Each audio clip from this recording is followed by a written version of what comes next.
12. července proběhla na místním židovském hřbitově a v synagoze akce nazvaná Po stopách Vojtěcha Rakouse aneb židovským Brandýsem. Tak akce, ze kterou přišla tady místní studentka Karolína Tučková, kterou jsme nazvali Po stopách Vojtěcha Rakouse aneb židovským Brandýsem, měla za cíl prezentovat židovské památky na území našeho města, trošku je zpřístupnit více veřejnosti a upozornit na potřebu opravy náhrobku na židovském hřbitově a také na projekt obnovy Brandýské židovské synagogy.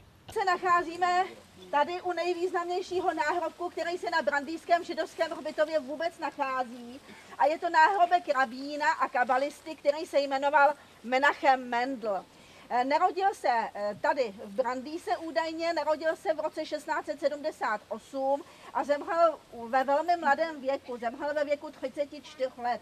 Součástí akce byla prohlídka Brandýského židovského hřbitova s výkladem paní magistry Rozkošné, potom byla prohlídka s výkladem Brandýské židovské synagogy a představení takových nejvýznamnějších a často velmi zapomenutých židovských osobností, které mají vztah k Brandýsu, ať už svým názvem rodiny Brandejsů, židovské rodiny, anebo tím, že se zde narodili nebo nějakým způsobem pobývali, chodili do školy, což byl například případ židovského spisovatele Vojtěcha Rakouse.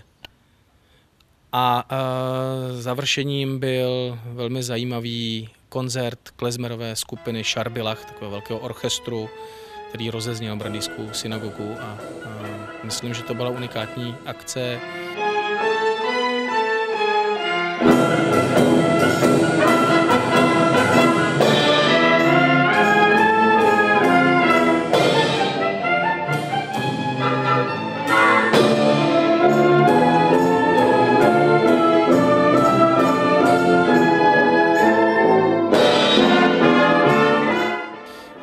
Potřeba poděkovat Karolíně Tučkové a jejím spolužákům a přátelům, kteří i uklidili synagogu a postarali se o zdárný průběh celé akce. A myslím, že to byl po více jak půl století první koncert nebo nějaká veřejná akce v prostorách Brandýské židovské synagogy, kam se běžně lidé nedostanou. Jak je to nyní s přístupností židovského hřbitova?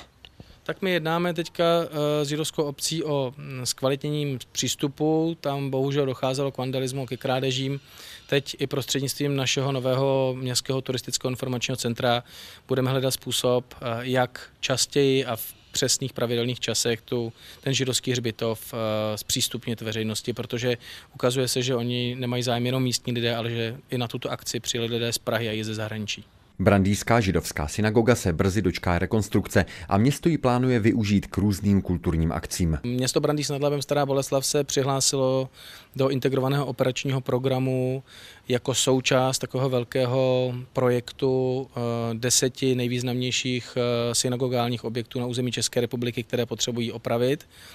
Ten projekt připravila Židovská náboženská obec, my jsme se stali partnery, kdy se zavazujeme, že poté, co bude z evropských peněz případně židovská brandýská synagoga opravena, tak my ji budeme provozovat jako kulturní sál, jako doplňkový sál k Brandýskému zámku. Mohou zde probíhat koncerty, ukázala to i tato akce, že se koncerty do těchto prostor i nějaké menší výstavy hodí a doufáme, že ten projekt uspěje a že Brandýská židovská synagoga se brzy dočká rekonstrukce.